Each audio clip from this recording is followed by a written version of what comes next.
90 రోజుల కోర్సు పూర్తి చేస్తే చాలు 100% ప్లేస్మెంట్ సపోర్ట్ తో సాఫ్ట్వేర్ జాబ్ మీ సొంతం. వెంటనే కోడ్ జ్ఞాన్ డెస్టినేషన్ ని సంప్రదించండి.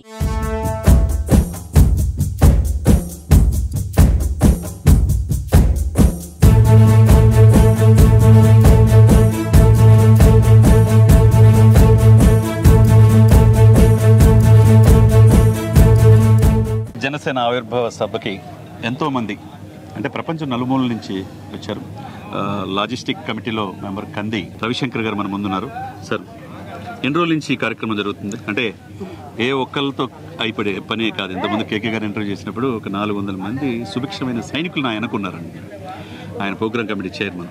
మీరెలా ఈ లాజిస్టిక్స్ అంటే ఇంత ఎండలో మండుట ఎండలో ఏ నాయకుడికి కూడా వాలంటరీగా ఈయనకి పవన్ కళ్యాణ్ గారికి మిగతా తేడా ఏంటంటే ఈయన వాలంటరీగా వస్తారు.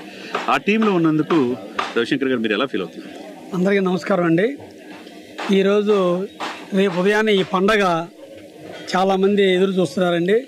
ప్రపంచం మొత్తం పవన్ కళ్యాణ్ గారు మాట్లాడే వేదిక కోసం చాలా దూరం నుంచి వచ్చి అందరు వెయిట్ చేస్తూ ఉన్నారు. ఇలాంటి పండగ కోసం కొన్ని వందల మంది కార్యకర్తలు వాళ్ళగా వాళ్ళు వచ్చి వాళ్ళే ఉంటున్నారండి. ఎప్పుడు ఎండలో తిరగని వాళ్ళందరూ కూడా వచ్చి ఎండలో తిరుగుతున్నారు. ఎందుకంటే ఆయన మీద ఉన్న అభిమానం, ప్రేమ, అంత ప్రేమ ఉంది. ఇలాంటి పండగ కోసం వచ్చి ముందుకొచ్చి మేము చేస్తామని కమిటీలో కూడా ఒత్తిడి అయిపోయిందండి. ఎవరన్నా కమిటీ వేస్తే పరిగెత్తూ ఉంటారు. ఈ కమిటీలో అసలు పట్టణంలో ఏం చేయాలో అర్థం కావట్లా. కమిటీలో మాకు సరిపోతారని చెప్తున్నాము. లాజిస్టిక్ కమిటీ అంటే అవునండి, మీరు ఇక్కడికి వచ్చే లక్షలాది మంది అభిమానులకు కావచ్చు, వీక్షకులకు కావచ్చు, మీరేం ఏర్పాట్లు చేయబోతున్నారు? టోటల్గా మెడికల్ కానీ, నెక్స్ట్ ఈ బస్సులు కానీ, పార్కింగ్ కానీ, 13 కమిటీలు 13 అంబులెన్సులు పెట్టారన్నారు. అవునండి.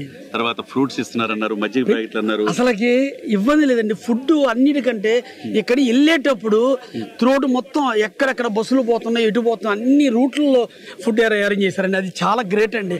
నెక్స్ట్ ఎల్ఈడి స్క్రీన్స్ చూడండి, ఎక్కడ కూర్చున్నా కనపడిద్దండి. అసలు ఏది ఒకటి లేదండి. ఈ ఒక్క పండగ అనేది మడుగు ప్రతి ఒక్కరికి మాకు ఈ రేపు ఉదయం సంక్రాంతి వచ్చేస్తుంది అన్న ఆనందంతో, రేపు ఉదయాన్నే వాళ్ళ క్రిస్మస్ వస్తుంది, రేపు ఉదయాన్నే రంజాన్ వచ్చేస్తుంది అన్న ఫీలింగ్తో ఉన్నారండి ప్రతి ఒక్కళ్ళు. మీరు ఎవరైనా చూడండి జోష్కున్నారు తప్ప పలాంది అని ఇబ్బంది అనేది లేదండి. ఎంతమంది రావచ్చు ఈ సభకి? ఈ సభకు నాకు తెలిసి లక్షల్లో ఉన్నారండి. అసలుకి ఊహించాను మేమంటే డబ్బులు పెట్టి తోలేదు. సమావేశం మచిలీపట్నం 7 నుంచి 8 లక్షలు అన్నారు. ఇప్పుడు 10 నుంచి 12 లక్షలు అంటారు. నాకు తెలిసి 15 నుంచి 20 లక్షల దాకా వస్తారండి. ఎందుకంటే ఇదివరకు వేరండి. ఇప్పుడు మనకి గవర్నమెంట్ వచ్చిన తర్వాత ప్రతి ఒక్కళ్ళు విజయోత్సవాన్ని దీని ముందు మనం పాల్గొందాం ఇళ్లలో నుంచి ఆడలు కూడా వస్తున్నారండి. నెక్స్ట్ మా ప్రకాశం జిల్లా నుంచి దాదాపు 1000 మంది వస్తున్నారండి.